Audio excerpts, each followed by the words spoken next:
Hi, this is Mo Maduro with the Life Expansion After 50 podcast. In this episode, we'll be introducing the 7 fitness areas, the framework that I created to have a way to talk about success principles without having to resort to the woo-woo gap or leaving things open to, well, the unit came from the universe. And as I keep saying, I'm not discounting that there's a spiritual component, but I do think that we need to understand the parts that are in our control. I love the concept of I love myself and I am responsible. And that's important because the stress actually correlates with how much we feel we're out of control. And as soon as you put it outside of yourself, then you're hoping for something to come through. Sometimes it does, sometimes it doesn't. And look how much anxiety. I mean, you don't have to go very far to hear about how much anxiety. They're talking about it at the church, they're talking about it on the news. I talk to therapists about it. It's all over. It's getting worse. And I think with artificial intelligence, there's a lot of benefits from it. But one of the things is we're seeing ads getting cranked out faster and faster and faster. And even if it's not a negative ad, you're still running an ad that's telling people that they're not enough as they are, that they need this thing to be whole. I also believe, even with sales, having been in, sales for almost 40 years, even when you have rankings or incentives, those incentives can actually turn into anxiety producing as well. I know people who are in the top third and they're walking around afraid that they're going to lose their job, and it's because of this ranking. They're not first, and so the unconscious very quickly goes to what's negative and what's dangerous and what's the worst case scenario. The framework, 7 fitness areas, it's not what you think it is. There's enough information and there's plenty of resources to get brain exercises and what you need for physical fitness and those things. This is really about taking control. In the end, it's to move from a have do be framework or paradigm for our lives into a be do have. And I don't mean to blame everything on advertising. I'm an advertiser myself, but we know that advertising for decades has relied on the cognitive biases. It's relied on the unconscious firing and wiring, the associations. It's always been that way. And it's what the internet does and what artificial intelligence does is just accelerates it, so we're bombarded with it more. If you think about the generation that's coming up, the Gen Z, Alpha behind them, and then the millennials to a degree. The second half of the millennials grew up pretty much with the internet, so they've been exposed to this anxiety. When I grew up, if it wasn't in the Long Island press, it didn't happen. Once you got syndication of news stations, then all of a sudden you found out, you went from hearing about one kidnapping once a year, maybe, to kidnappings happening every week. And that really changed how parents raised children who are millennials. Gen Z laughs and says that they were the last feral generation because before the internet, it was still assumed that, hey, a kid could go outside and play play all day. They even had it in TV commercials that said it's 10 p.m. Do you know where your children are?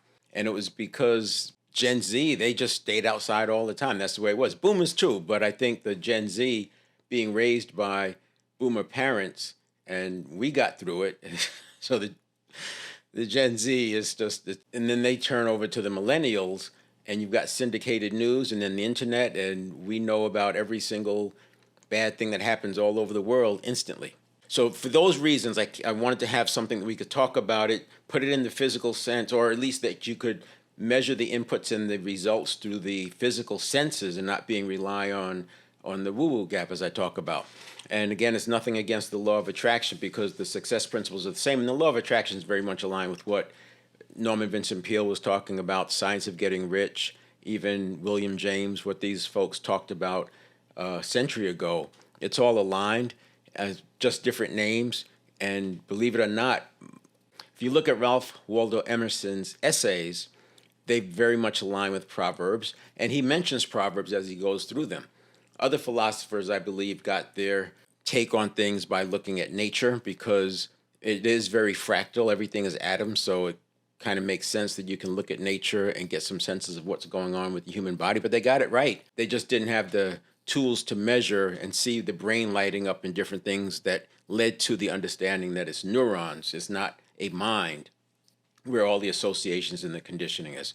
So that said, I have the framework laid out in a very specific way. You have the mental, physical, and spirituals on the left side, You have emotions in the middle, and then you have relationships, professional, financial on the right side.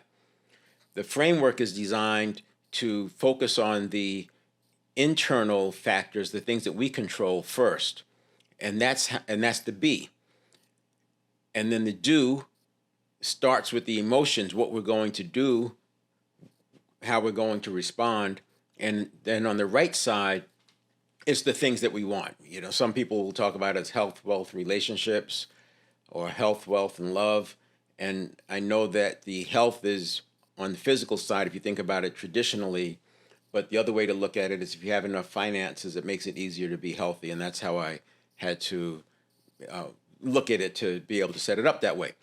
And then the emotions are in the middle, and I say that's the gateway. So if you look at the right side, these are the things that we want. We want relationships, we want professional career, whatever it is, we want a certain amount of money. And all of these things are in the control of someone else. Now, when a lot of people hear that, they balk at it because they say, no one else controls it, I'm in control. But everything involves somebody else once you get past a certain level. If you're not hunting and gathering on your own on some deserted island, it depends on somebody else. And you could argue that a financial trader doesn't rely on anybody else, but there is another trader on the other side of that trade. There is someone else, and we could split hairs. The point is that on the left side, which is what we control, and the middle, which is what we control, and then by doing that in the proper way, we can then have as much as we want on the right side. So I'm going to go through that. So the first one we have is the mental. And the end of this, again, is transformation, living above the line, self-actualization, taking control of your life, designing a life that you'll be happy to live, and designing it in such a way or with a framework and strategies that you actually believe that what you've designed will come to pass. And that's a big part of why I wanted to do this, to build some certainty that with the right inputs, you can get the outputs, and that if you're not getting it, it's because you've chosen to not pursue. And I'll spend more time at a high level when you start thinking about what it is that you can do. We already talked about breaking down the woo-woo barrier. We didn't talk about fear of failure and worrying about our self-image. But it's an interesting thing when you, and I use the word fractal a lot because you can look at how our cells behave and it's very much the way we behave. You can look at how the neurons behave and it's very much the way a mob behaves. Lots of similarities. And so a cell, and I'm not a biologist, I'm not a scientist, I get this from reading, and a lot of this you can find in The Biology of Belief by Bruce Lipton. I think he's the one who really started this revolution because he discovered some things about cells back in the 60s, and he's been on a mission trying to convince the medical community of his findings, and he's gotten some traction, but it's taken a long time, it's taken decades. He's got another book out, I think he's had 3 books, but this Biology of Belief is a nice comprehensive view, and he's got a few additions. So it's been rewritten. And when he rewrites it to answer some of the concerns or questions or queries that are coming from the medical community, because that's really his audience. And so it's a great book. I recommend getting it. It's on Audible. I recommend listening to it because it is a lot of information. It's not difficult to understand, but it's a lot of information that comes at you. Every single page has a great depth of information. One of the things that he says in the book is that cells, when they move towards nutrients, just like we move towards food, and they move away from things that can harm them. But the interesting thing is it's a specific configuration when the cell is moving away from, and it's a different configuration when it's moving towards. In other words, it can't have protection and growth at the same time. Very much like like humans. We can't have 2 thoughts in our mind at the same time. A lot of multitaskers will like to debate that. But I think there's enough empirical evidence out there that says you can switch back and forth, but you're only thinking about one thing at a time. You've all heard this thing, you can't have fear and faith. They don't exist at the same time. It's why when you smile, the fear goes away. And if you take it further, the more time we could spend in positivity, the less time we're spending in fear. And the less time we're spending in fear, the less negativity we have going on. And Bruce Lipton also talks about how we create our internal environment. And because gene expression changes with our internal environment, that's important because we can literally make ourselves sick. So on the left side, we have mental, physical, and spiritual. It starts with the mind. I look at the mind as the first line of defense. This is where we get to make a choice. And we can stop a whole lot of drama from occurring if we make that choice and we're proactive. It's a lot easier said than done, because from the conditioning that happens from 0 to 7 and then gets reinforced, and by the time we're 35, we've pretty much stopped pushing against it. Just like the elephant at the circus, the big elephants are tied up with the rope and the little elephant is tied up with the chain, because that chain is conditioning them when they're little. They realize when they're tied up with at their foot, they're never going to move. They get to be a big elephant. It only takes a rope.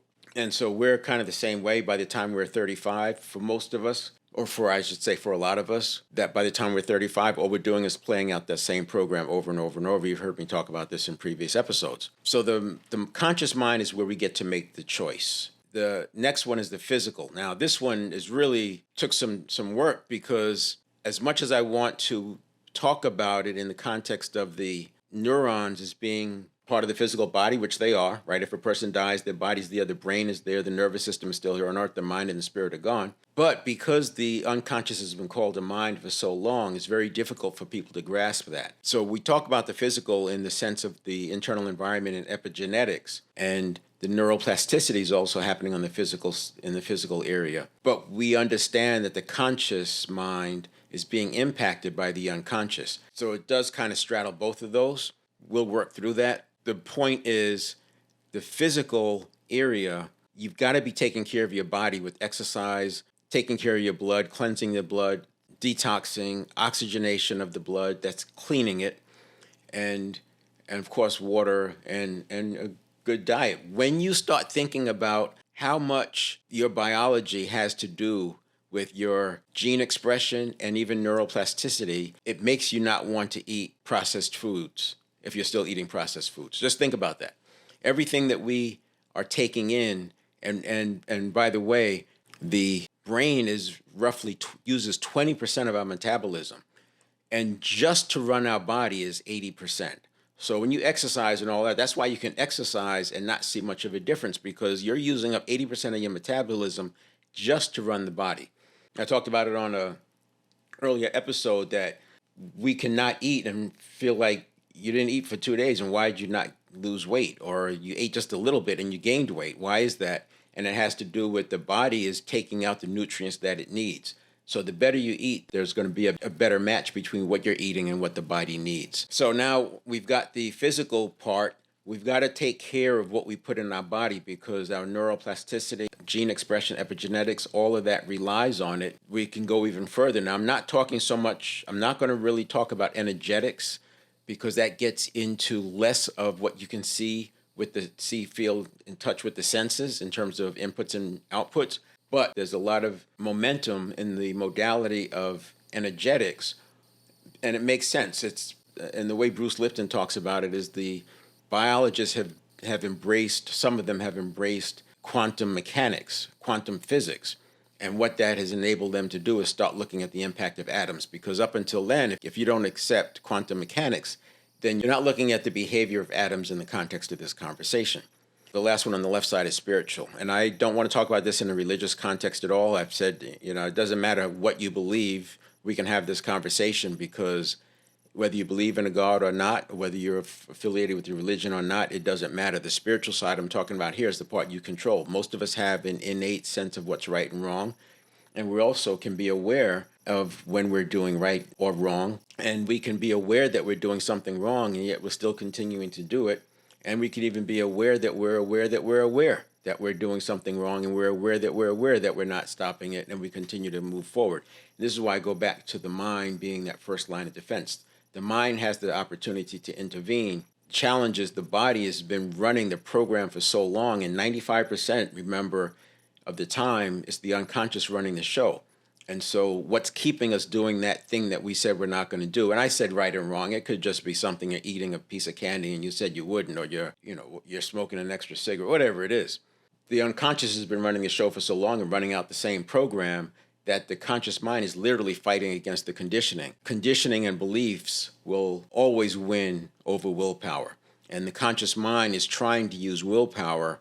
And that's one of the reasons for this framework, because willpower does not have the strength or the stick-to-itiveness that's needed to overcome the unconscious. It's going to lose every time because all the unconscious has to do is wait till the day goes on a little bit. You lose emotional energy and the willpower can't handle it. We know that willpower wanes with decision. They call it decision fatigue, but it's also your willpower that wanes. So on the spiritual side, it's about what you do, what you choose to do. And then this left side gets to what I call the powerful present moment. The powerful present moment is the combination of purity of thought, purity of mind, and the consciousness, which is assumed to be pure. Consciousness is one of those things that really there's not much agreement on it being how you explain it. But I like to, just for sake of a conversation, say, well, you know that you can be aware that you're aware. You're aware that you're listening to this, and now you're aware that you're thinking about listening to this podcast right now. And you can keep going. I can do that 10 or 15 times of you're aware that you are aware that you are aware. Somewhere in that awareness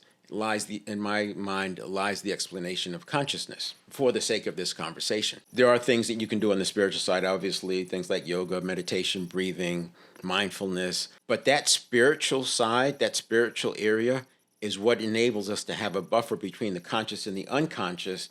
And that buffer is what enables us to start taking control with the conscious mind, wresting that control back from the unconscious. Running the show 95% of the time, that's a lot. And so there's a lot of work there.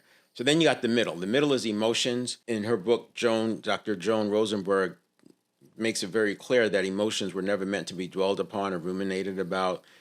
When you do that, the emotion gets stored. Emotions were just meant to be fleeting, 90 seconds. You have the RAIN model, recognize the emotion, and you acknowledge that it's there, and you recognize it. You literally acknowledge, and you don't try to suppress it. You accept it. And Joan Rosenberg talks about riding the wave, right? As that rush of the emotion. And then you have the I is investigate. What am I supposed to learn from it? That's what emotions are doing. They're telling us something. So we learn from it. And then the end is nurture, self-care, breathing, deep breathing, but just to get back into a calm state. But what happens is we're reminded the emotion over and over and over. And so it gets stuck. And then it becomes a feeling, and then it becomes a stored memory. And once it's a stored memory, you're unconscious can bring it up in a moment's notice. And that's the challenge. So emotions become the gateway to the right side. The left side is what we control. That's the B, who we're going to become. The middle is the emotions. That's the gateway to the right side, because if you get hijacked, you're not going to have a good right side. You're going to be flying off the handle with people. You're going to be screaming at people. We've all seen images of those police stops where, unfortunately, people end up getting shot sometimes, and you can see the emotion and how that person is in a fear mode, which is why they end up emptying a clip sometimes, and there's not even a gun involved. So that's just an example, maybe a poor example of emotions, how easy it can hijack. But also emotions are powerful, right? That's where the fuel comes from. The passion comes from there. So we want to learn how to modulate the emotion. On the way to becoming a neurochange practitioner, I learned this, that because I was one to suppress emotions, I thought that was pretty cool because I didn't have to worry about anxiety and all that. But what I learned is that you don't get to suppress them on just one side. If you're suppressing the negative, you're suppressing the positive. It's just the way it works. You end up not experiencing some of the best joys of life because they're suppressed. So it's important to feel emotions on both sides, but then you don't have to wallow in it. You just let them pass through. You ride the wave, and you get to the point where, taking it a step further, if the unconscious did not say that this letter from the IRS is a real bad thing, we wouldn't be triggered into fight or flight, and we wouldn't be having the emotion anyway. So rather than worrying about suppressing the emotion, I think it's more important to look at things like priming, what's going on with priming in the unconscious, and also retraining the unconscious to not look at everything as potentially scary. I'm not going to spend a lot of time on the relationship, professional, and financial, because that's your life design. And if you do the left side right, then you'll have that right side design. I will say this, relationship is about service. The more people you help get what they want, the more likely you're going to have what you want. And then that service is distributed or delivered through a profession. And to the degree that you're serving mankind and humanity, you're rewarded, and that reward turns into financial. But you do it from a be, do, have standpoint. That's why I have financial last, because when you do this to go after finances, you see the corruption and nefarious activities that can occur. But when you do it from the be, do, have side, The financial part is a natural outgrowth of it. So we're going to get into each one of these a little bit more in depth, but I want you to have that framework, and we'll talk to you in the next episode.